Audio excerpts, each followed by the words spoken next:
One plugin that I'm really particularly excited about that you guys have done is the modeling of the Studer J37. You know, again, it's another mythical beast.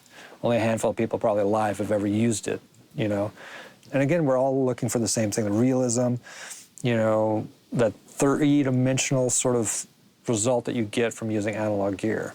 And the version that you guys have done for that particular machine, it's unique, it's a different slant. It really captures something and does something to the sound which I think is really unique to all the other tape plugins that are out there.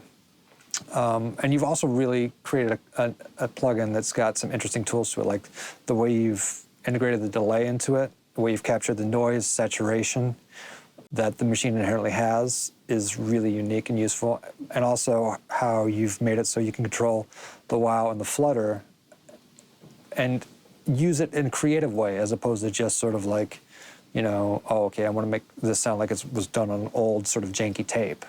You know, it's like you can really do stuff to it that makes it, you can create sounds that you haven't heard before. So it's not only an accurate representation of a great machine, but it's also a really creative tool if you want to think of it above and beyond just the fact that, oh, this is a tape machine that was at Abbey Road that the Beatles used, you know? You don't have to think of it that term. You can just think of it as like, this is a very cool, creative, useful tool to add to your arsenal. There's something inherent about the sound of tape that really helps glue performances together. There's something about that X factor that is very desirable. And the new plugin sounds so good because it's got, it emulates that vintage sound from the 60s. I never got to go to Abbey Road. You know, I've never been there. I've walked in the street across the, you know, the famous Beatles cover. But so to be able to use that now, mixes, and to put that on individual tracks is really cool because it really does sound amazing. It sounds vibey.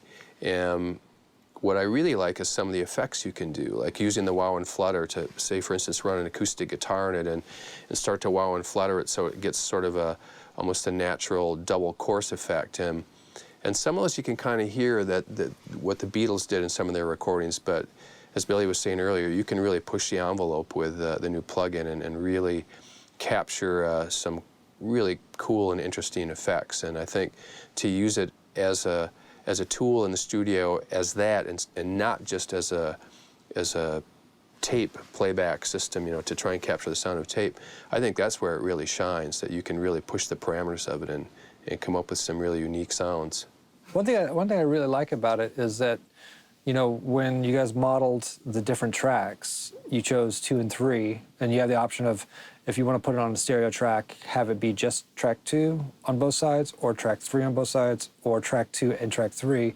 And there's, you know, an obvious non-linear result when you use 2 and 3, like you would with any tape machine. They don't play back exactly the same. And I like the fact that you modeled 2 different tracks and you can run a stereo thing through it, and all of a sudden you get this sort of wider image, you know, because they're not exactly the same. You know, they're coming back slightly different, the EQ slightly different.